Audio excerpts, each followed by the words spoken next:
Dear students, IIT JEE aspirants, NEET aspirants, CBSE तो सबको देना है. So CBSE aspirants, a lot of happiness, blessing of happiness is from my side. आज हम पढ़ेंगे cell के बारे में. सेल पर जो फंडामेंटल कॉन्सेप्ट है वो वोल्टैक ने दिया, लेकिन जो केमिकल डिजाइन था डैनियल का और लैकलैंड का, तो हम वोल्टैक सेल पढ़ेंगे हमारे सिलेबस के अनुसार. Principle, working, internal resistance, electromotive force और टर्मिनल पोटेंशियल डिफरेंस. थोड़ा सा केमिकल डिफरेंस है डैनियल सेल और लैकलैंड सेल में. तो ये पूरा कवर करने के बाद, basics of voltaic cell cover करने के बाद और ये सारी बातें पढ़ने के बाद उस माइनर डिफरेंस को हम जान लेंगे.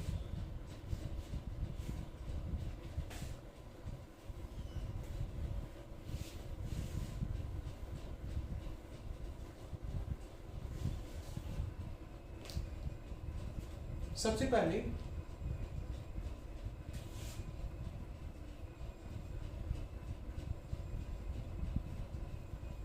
वोल्टैक cell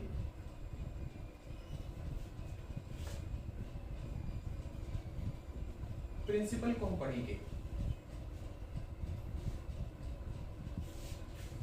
So it is based on the principle that when a complex compound is converted into the simple compound, complex से मतलब है high energy compound, redox reaction में लो एनर्जी कंपाउंड में कन्वर्ट होता है, तो उसमें से एनर्जी रिलीज होती है. And that energy release drive electrons. Electron motion में आते हैं और इलेक्ट्रॉन जब मोशन में आता है तो एनर्जी, काइनेटिक एनर्जी अपना बल्ब को, फैन को, रेफ्रिजरेटर को, एयर कंडीशनर को, हीटर को, ऐसे जो भी इलेक्ट्रिकल डिवाइस आप यूज करते हैं उसको एनर्जी देने का काम करता है. जब उसको एनर्जी मिलता है तो ये सारी मशीन भी चलने लगते हैं. तो बेसिक प्रिंसिपल क्या था? कॉम्प्लेक्स कंपाउंड और high energy compound, it is H2SO4. This is converted into CuSO4. This is also complex compound. इसको कर सकते हैं complex compound 1 and complex compound 2, दोनों कॉम्प्लेक्स कंपाउंड हैं. लेकिन ये है हाई एनर्जी कंपाउंड और ये low energy compound. It takes place in spontaneous redox reactions. ये स्पॉन्टेनियस प्रोसेस है. तो ये हाई एनर्जी है, मान लो इसमें एनर्जी 200 जूल है और ये कन्वर्ट हो रहा है 150 जूल एनर्जी कंपाउंड में.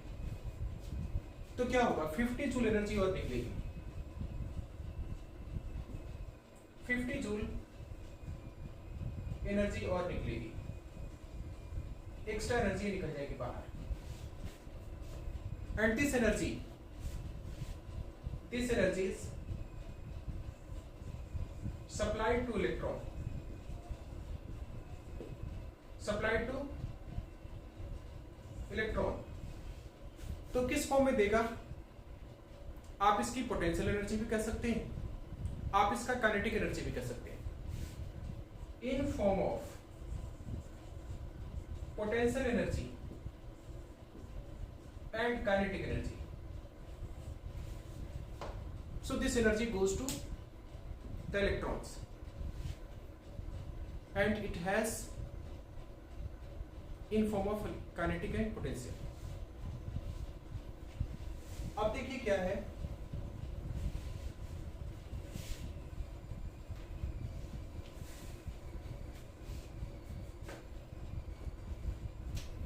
इलेक्ट्रॉन के पास में काइनेटिक एनर्जी है. Electron has kinetic energy and it goes to the bulb. Electron goes to the bulb. ये बल्ब से पास करता है, टंगस्टन फिलामेंट लगा हुआ है तो बल्ब ग्लो कर जाती है. Electron goes to the bulb and this bulb glows. Similarly, if this electron goes to the coil, electron goes to the coil of refrigerator,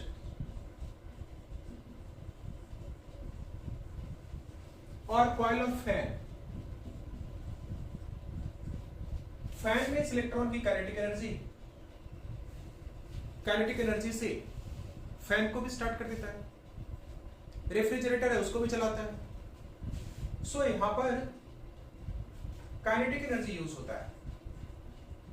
kinetic energy of electrons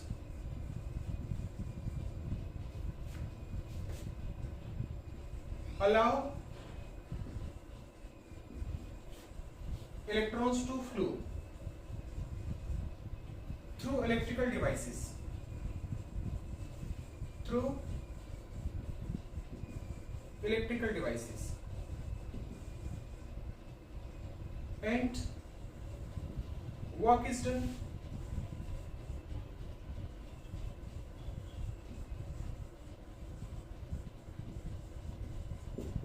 electrical devices में work done होगा. और इस तरीके से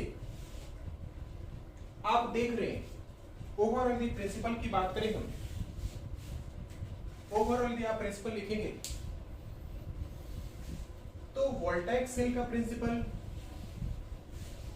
Daniel cell का principal, लैक्लांक cell का principal एक जैसा है. केमिकल एनर्जी इलेक्ट्रिकल एनर्जी में कन्वर्ट हो रहा है.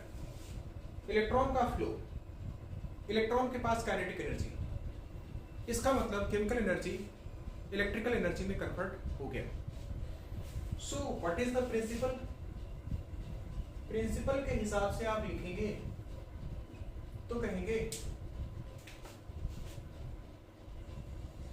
The chemical energy is converted into electrical energy by spontaneous redox reaction. So this is the principle. इसके अगले लेक्चर में आप पढ़ेंगे इसकी वर्किंग. आप जरा सोचें कैसे केमिकल सेल काम करता है.